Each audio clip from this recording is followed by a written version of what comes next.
Hello, everyone. We're on chapter 2 of Dune, and I mean, there's so much to this book that I love.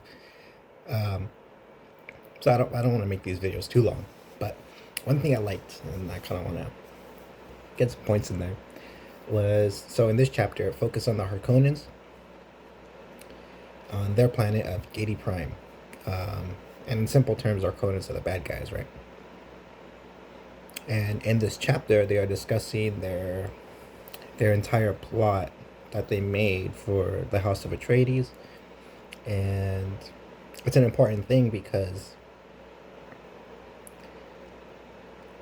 I mean I wouldn't really consider, I don't know if this is considered spoiler, but it says it here in this chapter that they are in cahoots with the Padishah Emperor, and the Padishah Emperor would be, he's the top dog of the House of Atreides. He's like the one in charge of all the houses, and there are hundreds of them, but he's like the Lord of the Lords of the, I guess would be the way to say it, to get the point across. And so the Harkonnens are in cahoots with the Padishah Emperor because they want to get rid of Duke Leto, because they say it in the chapter. And it's an important thing that they're discussing this, I think, because his nephew, so the characters in this chapter is going to be Baron Vladimir Harkonnen. So he's the top dude of the Harkonnens. His nephew, Feyd-Rautha, who, and in this chapter it says, pretty much confirms that Feyd-Rautha is going to be the next in charge. And so this is why it's so important that this chapter is being explained, because it's showing the next heir for the Harkonnens, which is going to be Feyd. And their Mentat, Peter de Vries, or Peter, I don't know how to pronounce it. And a Mentat is like a human supercomputer in simple terms. But they discuss this plot, and it's so important because while they're discussing this plot, Feyd is there.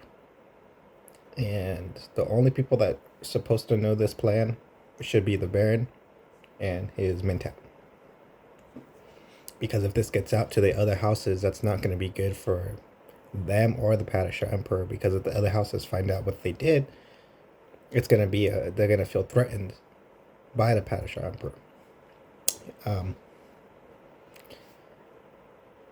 So they discuss this plot with Feyd-Rautha there. And I like in this chapter that they bring up this globe that Baron Harkonnen is I guess holding in his hand, and I like the way they use the symbol. The author uses the symbolism of it. The way that that the globe is being described shows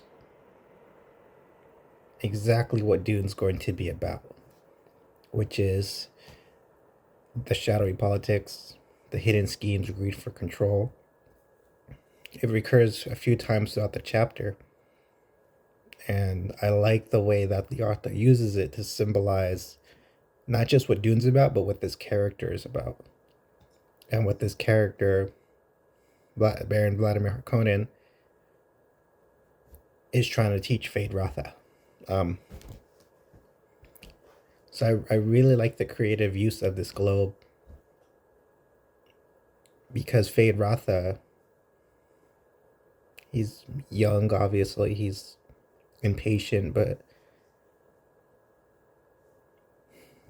well, there's that.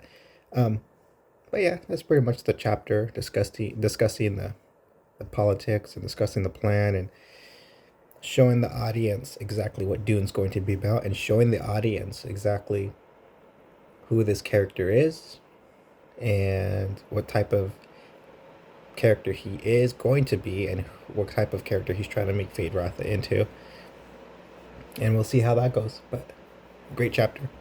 Very Very impactful, really setting things up. And yeah, that's it. We'll see you in the next video. Thank you for watching, and peace be with you.